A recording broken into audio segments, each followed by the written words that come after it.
This is 2 News at 5. Wildfire in Harriman is not out. Hundreds still evacuated. Several homes burned. The crews and homeowners may be catching a break with the wind. Good evening and thanks for joining us for 2 News at 5 o'clock. We have extended fire coverage for you this evening. The Rosecrest fire in Harriman has burned for more than 24 hours, but it's not over yet.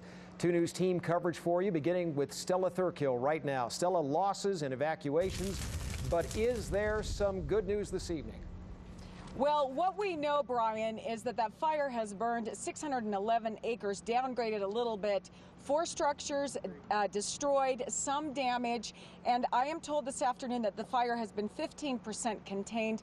There is an all-out effort here by firefighters. I am told 200 firefighters on the scene, many more police officers trying to keep the town safe. Everyone here working hard and trying to make the best of a scary situation.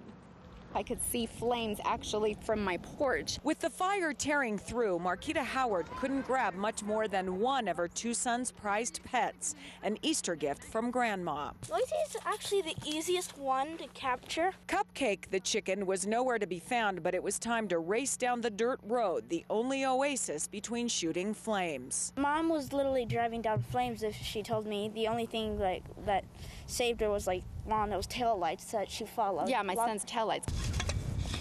And now firefighters work nonstop to make sure Harriman residents don't see another fire anytime soon. Mop-up crews still have some work to do on this blackened piece of property near Harriman Springs. The embers are what firefighters call bedded inside, so it's still a hot spot. It may be smoking now, but a flame could actually pick up, and with the winds, we could have embers that fly and ignite other areas. So yeah, these are areas that we definitely need to get put out. Along with an all-out team effort by firefighters, cleared out land around homes may have been the buffer to spare some property. The flame front came through here, and sooner or later the superheated temperatures and gases are going to ignite everything around it. Hoping the worst is over here, many believe this fire season is far from over. People just need to use common sense. There's a lot of people that had the opportunity to at least grab, pictures or computers and important stuff, but we didn't have that opportunity. But you know what? I was fine with it because as long as we were out and we were okay,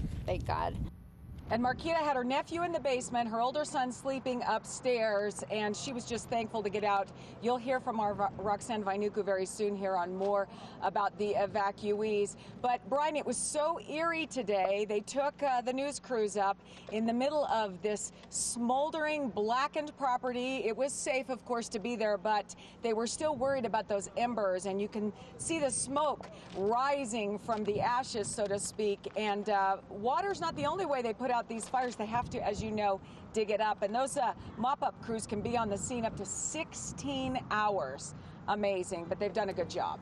Yeah, I talked to a young woman today. Her boyfriend is with Unified Fire, and she said he was up 36 hours straight. So some of these firefighters have really been doing some terrific duty out there. And we thank them for that. Yeah, no doubt.